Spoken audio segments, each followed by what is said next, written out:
Salve, salve, amigos do Pode Questionar, agora em Casa Nova. Bem-vindos a 1, 2, 3 filmes.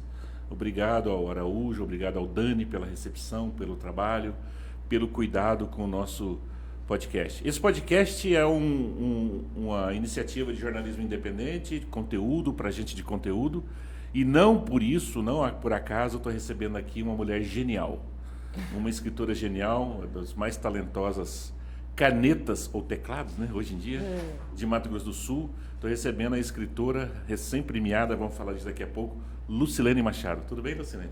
Bem-vinda. Tudo bem, querido. Obrigada. Que bom ter você aqui. Obrigada pelo genial. Genial. Você fala isso para todo mundo, que eu já vi, viu? Mas todos que eu convido, só convido gente genial. Você falou para o André também. Você é um escritor genial. São meus dois escritores. Você é o melhor cronista dessa cidade, desse estado. Você ficou com ciúme que eu sei. Se ele falar comigo, eu vou revidar. Mas eu fui honesto, porque vocês dois, você e André Luiz Alves, são os dois escritores meus preferidos aqui dessa terra.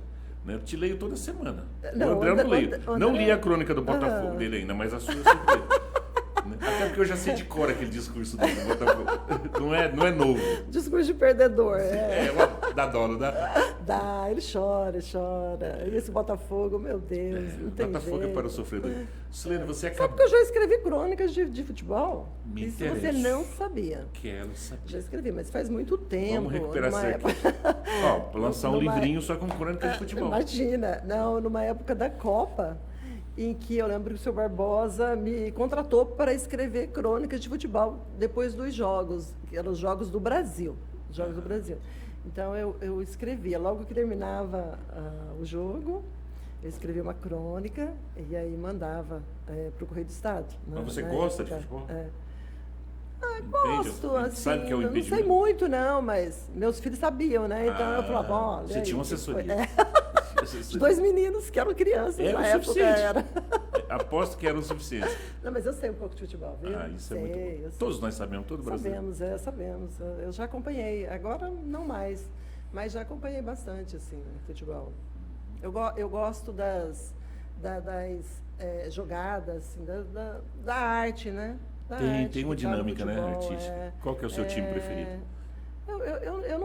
Eu não tenho time, né? Em casa, os meus filhos torcem para o São Paulo. Sim. Então, quando o São Paulo ganha, eu fico feliz, porque eles ficam felizes, né? Claro. Mas, assim, eu nem sei quem é o treinador, para perguntar quem é o treinador de São Paulo, não sei quem é, mas eu fico feliz quando ele ganha por conta deles, né?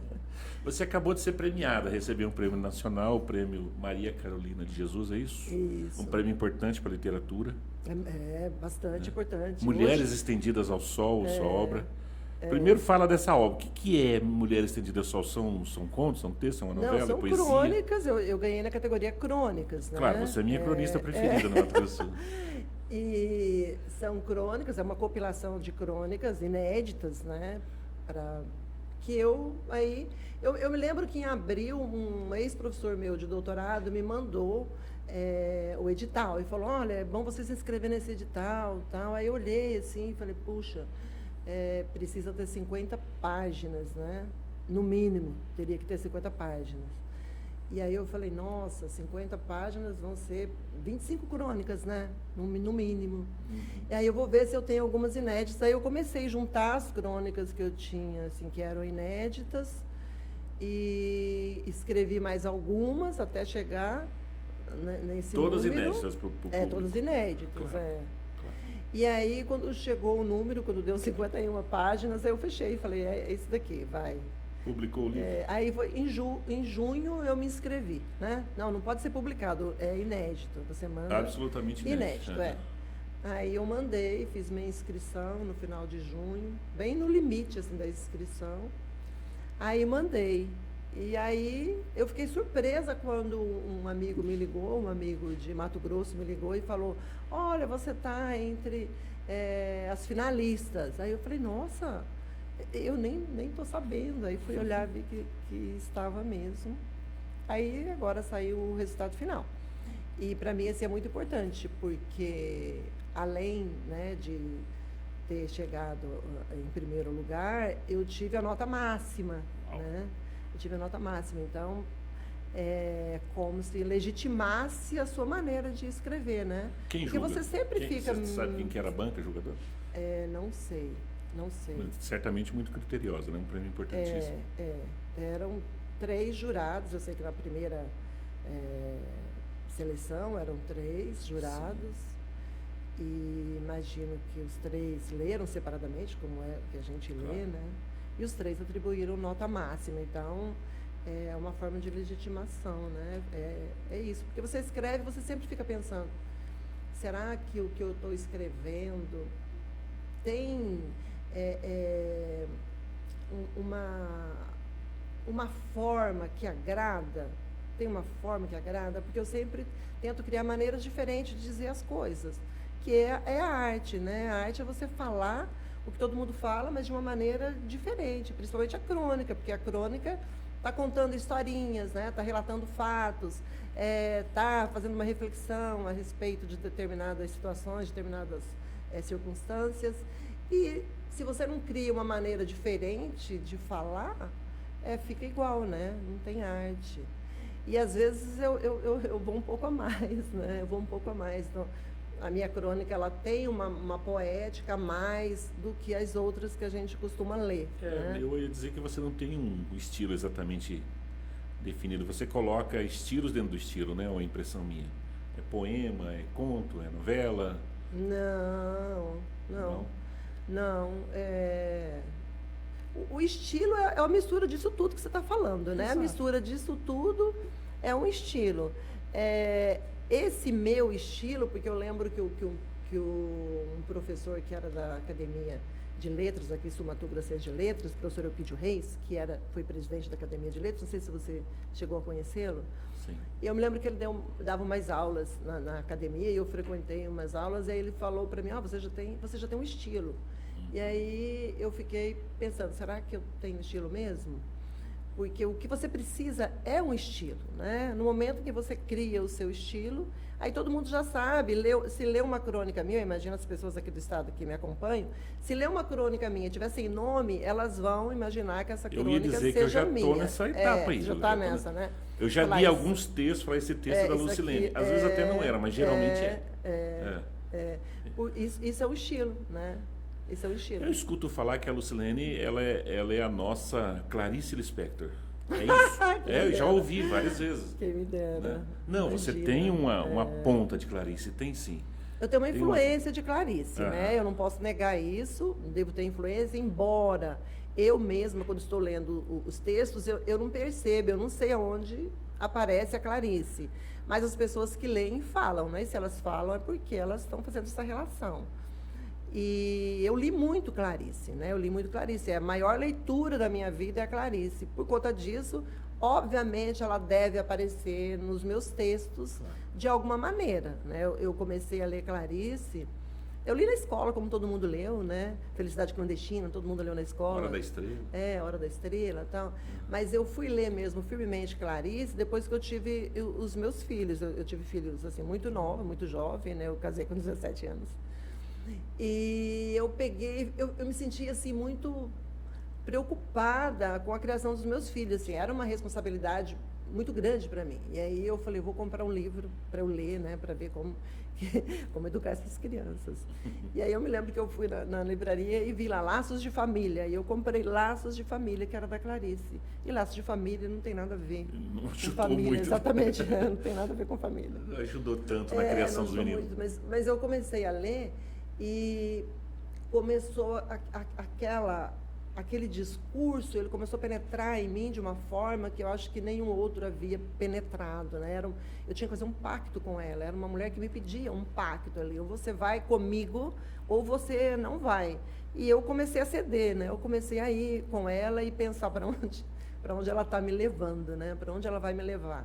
E a Clarice, ela sempre vai te levando um pouquinho mais, né? Era um abismo, assim, que eu tinha que atravessar. E o primeiro conto que tem nesse livro, que é o Laços de Família, é um conto que chama Amor, que é um conto que é bem conhecido, que é uma mulher vê um cego mascando chiclete num ponto de ônibus, depois ela entra no ônibus, ela tem uma sacola com ovos, aqueles ovos são quebrados e começam a escorrer no ônibus. E é uma mulher, Ana, o nome dela, dessa protagonista, que ela resolve não ir para casa. ela está acostumada a ir para casa, ela deixa os filhos na escola e ela é acostumada a voltar para casa para fazer o lanche, para a tarde voltar a buscar os filhos. E ela vai para algum lugar que ela não sabe para onde ela vai para o Jardim Botânico e ela começa a refletir sobre o papel dela, né? Qual é o papel dela? Será que ela vai fazer falta? E aquela mulher era eu. E eu sentia falta disso. Eu falava, eu sou essa mulher que cuida dos filhos, essa mulher que leva na escola, que busca, e que ninguém percebe. Ninguém percebe. Só percebe se ela deixar de fazer alguma coisa. Ela é percebida, mas se ela não deixar de fazer... É invisível. Ela é invisível. Eu era aquela mulher invisível. E a partir daí eu comecei a ler Clarice mais propriamente, mais fortemente. Aí eu comprei outro... E fui lendo, e era um momento ainda que eu não tinha uma formação em letras, eu não tinha uma formação teórica, e eu não fazia os questionamentos que eu fazia hoje, obviamente, porque eu não conhecia muito bem os elementos da literatura, né? Os elementos estéticos da literatura. E eu vi, assim, eu li alguma crítica, e a crítica falava muito mal, né, de Clarice. A crítica falou muito de uma forma muito negativa, né, sobre a Clarice. Ela falava, quem é essa mulher que escreve um romance que não tem começo e não tem fim, que não tem personagens, que não demarca o tempo. Então, e eu também... a Clarice me ajudou, não apenas a escrever, mas também a procurar, né, outras leituras, que eram as leituras críticas, as leituras teóricas. E hoje? O que você lê hoje? Eu leio... eu gosto de ler os contemporâneos, gosto. Eu leio os meus colegas, eu leio as pessoas que estão sendo publicadas, que estão sendo premiadas. Eu gosto de ler o que está acontecendo à minha volta. Mas eu gosto de ler também os tradicionais. Eu tenho livros que são livros que eu leio várias vezes, né? Que são aqueles livros de cabeceira. Eu tenho Memória Póstumas de Machado de Assis, que eu leio. Eu tenho 100 Anos de Solidão, que eu leio. Todos nós temos, né? 100 Anos de Solidão. Que eu leio e depois volto a ler novamente. Eu tenho livro de Clarice, que eu volto a ler também novamente. E outros que eu vou introduzindo, né? E quantas obras você tem? Você trouxe aqui 10 livros, né? Eu já é uma trouxe boa 10 aí. bibliografia. Tem mais? Você tem ideia de quantos livros você já publicou? Não, eu tenho 10 livros. Acho que eu tenho 10. Não sei se já passou esse número aí. Aqui tem 8. Aí faltam alguns livros. Faltam o Claricianas, né? Que eu publiquei 2 vezes o Claricianas. Eu publiquei no Brasil, publiquei em Portugal. Falta o livro do Seu Nico, da Ferroviária, que também foi um livro que eu escrevi pelo Instituto Histórico e Geográfico, que não está aí. E falta um outro que chama Terceira Mulher, que eu acho que ele não está aí também. E qual que é o teu preferido? É um livro que eu não tenho, Terceira Mulher, é um livro que eu não tenho. Eu comprei na estante virtual, porque eu fiz o livro, e aí o editor morreu. E aí a viúva, que era a mulher do editor, falou, olha, eu não posso, porque agora eu não posso te mandar o livro agora. E não me mandou nunca. E aí eu vi, uma amiga falou, olha, o teu livro está na estante virtual. Aí eu comprei o tanto que eu pude pela estante virtual. Alguns amigos compraram também. Estante virtual é um site. É um site, né? Que vende livros. Encontramos de tudo no estante virtual, né? Eu comprei ali também. E conseguiu o seu livro? Você conseguiu? Conseguiu comprar? Consegui. Eu consegui comprar alguns amigos conseguiram também. Só que assim, aí eu vou dar uma entrevista, levo um livro, a pessoa fala, eu posso ficar? E tal. Não, você acaba... Você acaba doando o livro e eu fiquei sem esse livro. Agora eu estou tentando pegar umas crônicas que estão lá e republicar em outro livro para eu não perder. Eles são como filhos que a gente não tem um preferido, ou você tem um preferido? Olha, não sei qual é o meu preferido. Falar assim, eu não sei. Eu gosto desses Desertos e Outras Infinitudes, eu gosto dele. Eu gosto do Biografia de Amores, também eu gosto. Esse aí, os homens não gostam, os homens não amam as mulheres. Eu gosto especialmente de alguns textos. É assim, sempre tem um texto que é mais fraco, que você não gosta muito, mas você acaba Só este aqui, colocando. eu estou vendo, tem 26 crônicas. É. Depois você... Esse é um livro também que esgotou, porque é um livro... O título é polêmico, né? Eu ia Então, perguntar isso. É verdade isso que os homens não amam as mulheres? É verdade. Está provado? Você conseguiu comprovar isso? Se você ler, você vai entender, Vou entender. né? Como eu li alguma coisa já sobre isso. Acho que foi um dos pontos. Que você é muito profícua, né? Você publica nos jornais, você publica na sua rede social. Então não tem como não ler você, né? Estamos sempre lendo. Publico. Tem muita coisa na sua rede social também, no jornal O Estado, né? No jornal O Estado eu publico semanalmente. Eu publico de vez em quando no Correio do Estado. Vou publicando. Às vezes assim, eu passo um tempo com um jornal só, mas sempre estou com... Às vezes eu publico em jornais que são nacionais, quando me pedem alguma coisa, eu mando.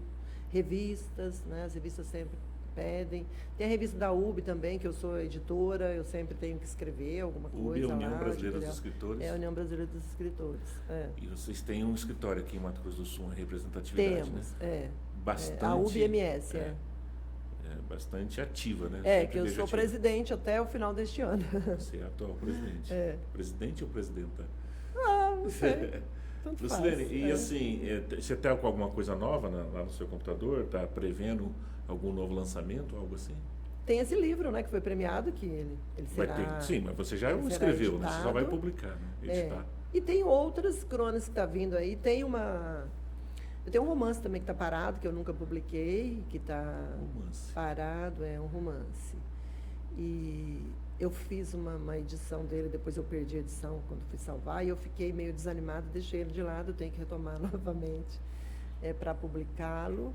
E tem um outro também que eu comecei, que a princípio era um conto, e aí ele está crescendo, e aí eu falei, isso vai virar um romance, que é uma história na fronteira, que se passa em Corumbá, na fronteira. E que é interessante, assim, é bem regional, bem regionalista. Regionalista, mas serve para todo mundo ler, mas conta dos percalços assim, que acontecem numa região fronteiriça, né? Que é um sujeito que morre em Corumbá, e aí ele quer ser enterrado na Bolívia, e ali a gente sabe que é só atravessar ali, não tem nem 10 quilômetros entre uma cidade e a outra. E ele não consegue, a pessoa que tenta fazer isso não consegue, por conta da documentação, né? Que tem que ir para Brasília, voltar, na verdade está exportando, né? É o trabalho da diplomacia. E aí tem as questões diplomáticas que vai acontecendo, que é bem interessante. Daí eu não posso contar aqui, mas é bem interessante, eles tentam passar o morto como se ele fosse vivo, né? Eles tentam atravessar a fronteira com o morto como se fosse vivo. É a sua versão de um morto muito louco. Mais ou menos assim. Não sei, mas é uma história assim, interessante. E parece assim que um romance ele vai se escrevendo sozinho. Você começa a escrever e as ideias vão surgindo, sabe? Parece que tem ali uma sequência que não pode acontecer na crônica, que é algo que eu evito muitíssimo quando eu estou escrevendo crônica, essa sequência, principalmente de palavras e de frases que surgem, né? Você está escrevendo, as frases começam a surgir facilmente, e aí eu tento eliminar aquilo que surge facilmente, porque eles acabam ganhando assim, uma afinidade, né? E começa a ficar tudo muito previsível. Aí a pessoa que está lendo já tem uma previsibilidade do que vai acontecer. E aí eu puxo isso na crônica, eu não deixo isso acontecer. Aliás, o meu trabalho na crônica... Essa é uma dica, novos escritores. Evitem a previsibilidade. Especialmente isso. Evite as palavras fáceis. Evite as frases fáceis. Você consulta dicionário, por exemplo, estou uma frase, uma palavra comum aqui, mas ela é fundamental, você vai lá e busca um sinônimo para ela no dicionário? Claro, o tempo inteiro. Às vezes eu escrevo um texto e aí quando eu vou ler, ele perdeu o ritmo. Ele perdeu o ritmo ali, ele perde o ritmo em algum lugar. Antigamente eu tinha uma pessoa que lia para mim, hoje eu mesmo leio. Eu leio e penso, aqui truncou, está truncado aqui, eu preciso trocar essa palavra, que tem 5 sílabas por uma que tem 3, por exemplo. Então, eu tenho que achar um sinônimo dessa palavra que tenha 3 sílabas, para encaixar aqui e não perder o ritmo. Parece que está confeccionando música. A métrica. É mais ou menos isso. É porque o texto, você pode ver que o meu texto, ele tem um ritmo. Ele não pode perder o ritmo. Se a pessoa estiver lendo, assim, uma pessoa estiver lendo meu texto, eu ouvir, e eu ver que ali o ritmo perdeu, eu já fico chateado. Falo, nossa, aí... esse livro mesmo agora, novo, né, esse que foi premiado, tem uns textos que ele está perdendo esse ritmo. Eu li e falei, puxa, isso aqui eu vou ter que mudar isso aqui, porque ele está perdendo o ritmo aqui na frase. Então, as frases, elas precisam estar redondinhas. Não significa que todas têm que ser curtas do mesmo tamanho. Às vezes tem uma frase longa e uma frase curta, mas elas não perderam o ritmo. Tem uma vírgula, tem uma parada, tem alguma coisa ali e não perde o ritmo. Mas, se você colocar do jeito que o seu próprio pensamento, o seu próprio fluxo de consciência sugere, você vai perder isso. Vai perder isso. Então, você escreve assim primeiro, vamos dizer que eu estou escrevendo no fluxo da consciência, eu vou, termino, depois eu volto arrumando, porque eu falo, não, aqui eu tenho que substituir essa palavra. E é difícil, às vezes, você encontrar uma palavra que é sinônima, né, e que tenha sílabas diferentes para você encaixar ali, e eu fico muitas vezes perturbado, buscando no Google, eu falo, não, tem que achar essa palavra aqui. É o caso do James Joyce, né, do Ulisses. O tradutor, quando traduziu, ele precisava ter o mesmo ritmo e ele não achava as palavras. E ele busca umas palavras arcaicas que a gente fala, será que isso é da língua portuguesa? E a gente vai ler Ulisses, a gente para na metade, né? Eu tentei várias vezes, vou indo falar, cansei, porque eu vou ter que ficar com o dicionário o tempo inteiro, vendo que palavra é essa. Porque, como ele não acha isso, e lá tem a literação, né? Tem a literação no Ulisses. Então, as palavras, além delas serem sinônimas, elas têm que ter o mesmo som. Então, imagina, o cara passa 10 anos para traduzir, 10 anos para traduzir o Ulisses. Então, é impressionante. E olha que a língua portuguesa é uma língua que tem muitas palavras, né? O contingente de palavras da língua portuguesa, principalmente brasileira, é bastante grande, né? Ainda bem, porque ele consegue fazer isso.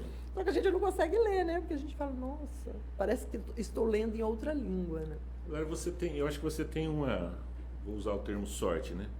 Você é uma escritora, produz muito, e você tem a felicidade você é doutora em teoria da literatura e trabalha na Universidade Federal no Departamento de Letras, é isso? Isso. Então, assim, a pergunta inevitável, dá para viver só de literatura? Não dá, né? Não dá. Quando as pessoas me perguntam alguma dica para um escritor que está começando, eu falo, arrume um bom emprego. É a primeira dica. Arrume um bom emprego. Porque se você tiver um bom emprego para te manter, você consegue, servidor público. Senão você não dá conta, né? Você não dá conta. A literatura não tem ainda essa compensação pelo seu trabalho, porque é um trabalho árduo, né? É um trabalho artístico, mas não vale, né? Não vale muito pouco. E o trabalho na universidade para você é tranquilo, você continua navegando ali nas águas das letras, da literatura, é isso? Tem dois lados aí, né? Tem um lado que me ajuda bastante pelo conhecimento que eu tenho estrutural, né, da língua, mas tem um outro lado também que é aquele policiamento que você tem, porque você sabe quem vai ler. Você já fica imaginando quem vai ler esse livro e como ele vai julgar essa obra. Sim. Aí você fala, essa pessoa vai falar que esse livro está assim, assim, o crítico vai falar assim, o outro vai ler assim. Você já sabe como as pessoas, você já imagina como as pessoas vão ler. Isso é ruim, é muito ruim, porque você acaba assim, se policiando, porque você fala, vou criar uma metáfora dessa envergadura aqui dentro. A crítica pode achar exagerado. Você pensa numa crítica. Né, você escreve pensando na crítica. É inevitável para você que é professora, porque você vê ali, você vê. Então, é ruim, porque às vezes eu vejo uma pessoa que é livre disso e que solta a corda, né? E que queria, eu vejo o André, por exemplo, né? Sim. O André é livre, ele cria coisas assim. Ele se permite qualquer coisa. Eu falo, eu já não poderia colocar isso. A pessoa fala, pô, você é professora de literatura, está fazendo isso, né? Então, eu não me permito determinadas coisinhas aí que uma pessoa que não tem isso se permitiria, né? Claro que eu sou transgressora também, eu transgrido, né? Muitas coisas, porque a arte ela é transgressora, então eu acabo também transgredindo. Não quer dizer que eu sou toda certinha, não sou. Mas eu tenho essa coisa da academia, sabe? Da academia, que eu sei o que a academia fala, porque eu vejo que a academia fala para as outras obras. Né? Eu vejo que a academia está falando o tempo inteiro. Eu vejo que a academia está escrevendo. Eu vejo que a academia quer, né? Ela fala, mas podia fazer isso, podia fazer aquilo. Você vai numa defesa de doutorado, né? Você vê, não, mas você poderia ter visto isso, olha, isso está acontecendo. Então, isso acaba, assim, me podando às vezes.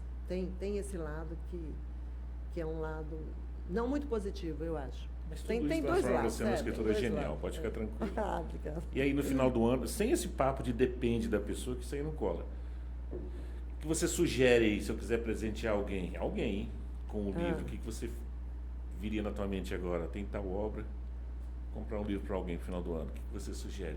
Aliás, é uma realidade você, isso. Eu sou chata para sugerir, sabe? Eu sempre sugiro a Clarice. Mas isso é inevitável. Eu tenho que mudar, né? Eu falo, dê a hora da Estrela, da Clarice, porque eu acho que é a obra mais fácil para a pessoa começar a ler, né? E as pessoas, quando é uma adolescente, eu falo, dê a Felicidade Clandestina. Depende muito da idade da pessoa, né? Eu tenho determinados livros, por exemplo, que eu apresentei os meus sobrinhos, né? Em determinadas idades. Aí, o Mundo de Sofia, que ensina a pensar, também aquele do... agora esqueci o nome do Exupéry, o Pequeno Príncipe. A minha filha, eu iniciei ela na grande literatura com Anne Frank, Diário de Anne Frank. Excelente. Depois disso ela lia literatura mais juvenil e tudo, mas a partir que aos 15 anos ela leu Diário de Anne Frank e ela virou um outro tipo de leitura. Né? Eu, de minha parte, assim, para qualquer um, vou recomendar Crime e Castigo. Crime e Castigo já é para um leitor mais... Não, para qualquer um, para mim. Crime e Castigo, para mim, é tão importante para a juventude quanto o rock and roll. Não, ele não é nesse sentido que eu estou falando, porque, por exemplo, uma pessoa de 15 anos, ela vai atribuir alguns significados que você... Faça como eu, leia todo ano. Você leu com 15, né? Eu li com 15. Aí agora você vai lendo para atribuir os significados. Mas qualquer obra assim, né, Luciana? Qualquer obra todo mundo pode ler. Qualquer obra todo mundo pode ler, e se você ler anos depois, você vai ter uma outra interpretação. Claro, você não consegue atribuir determinados significados até por sua condição de vivência, né? De vida mesmo, nem de leitura.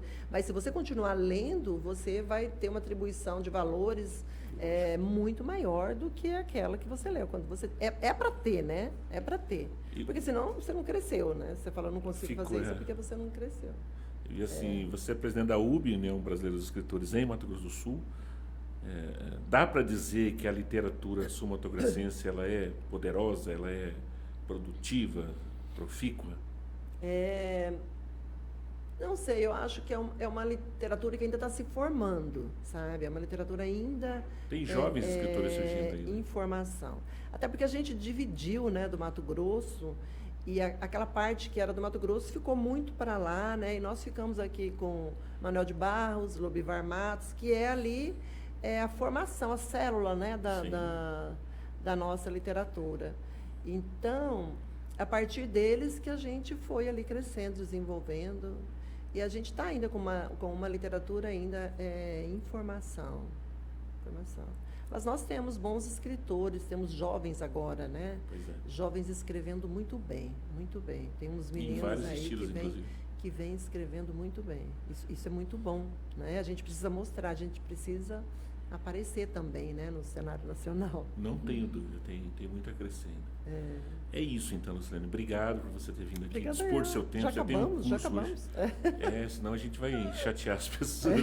Mas assim, o que eu vou sugerir? Que as pessoas busquem livros... Deixa eu falar o cara também, que é o Hugo Mai, que é um português também, que eu estou lendo bastante. Acho que Hugo Mai. Eu comprei 5 livros dele de uma vez, porque eu fiquei assim, apaixonada, fiquei apaixonada.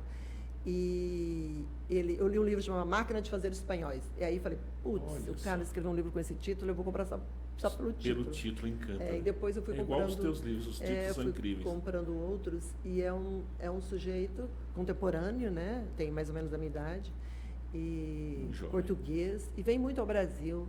E os livros dele são todos publicados no Brasil. Isso eu vou procurar. Até eu vou aceitar a sua sugestão. E façam isso, amigos do Pode Questionar. Procurem ler também os autores sul-mato-grossenses. Uma literatura em crescimento, né? Jovem, porém em crescimento muito acelerado, com boas obras. Então procurem ler a Lucilene. E leiam tem os autores também. da UB, tem os autores da Academia Sul-Mato-Grossense, tem os meninos criando grupos aí que são excelentes. Tem coletivos, né, interessantes. Interessantíssimos. Procurem a literatura sul-mato-grossense. É difícil de encontrar, né? Esse é o problema também. Você querendo terminar e eu querendo falar. Acho. É mais difícil de encontrar. Mas como diz o Olavo Bilac, aquela frase do Bilac, né? Pior do que não saber ler é saber ler e não ler. Não é isso? É mais ou menos. Eu sempre uso essa frase. Porque tem uma diferença aí entre decodificar e emitir significados, né? Aquilo que você está lendo. Então tá bom. Obrigado por você ter vindo. Na minha estreia aqui na 123 Web TV. Espero que você tenha gostado, que os nossos espectadores tenham gostado também. E para vocês, até a próxima semana com mais uma entrevista de bom conteúdo. Obrigado a todos. Obrigado mesmo. Você pode. Posso? Pode questionar, pôr em questão, pode rebater, fazer a objeção, pode controverter, pode replicar, pode responder. Você pode. Posso? Você pode. Posso? Pode questionar, pode questionar, pode questionar. Você também pode. Pode questionar. Pode. Querendo comer uma deliciosa massa caseira? Não produzimos apenas macarrão, criamos uma excelente experiência degustativa. Saboreie e vivencie a melhor experiência da culinária italiana.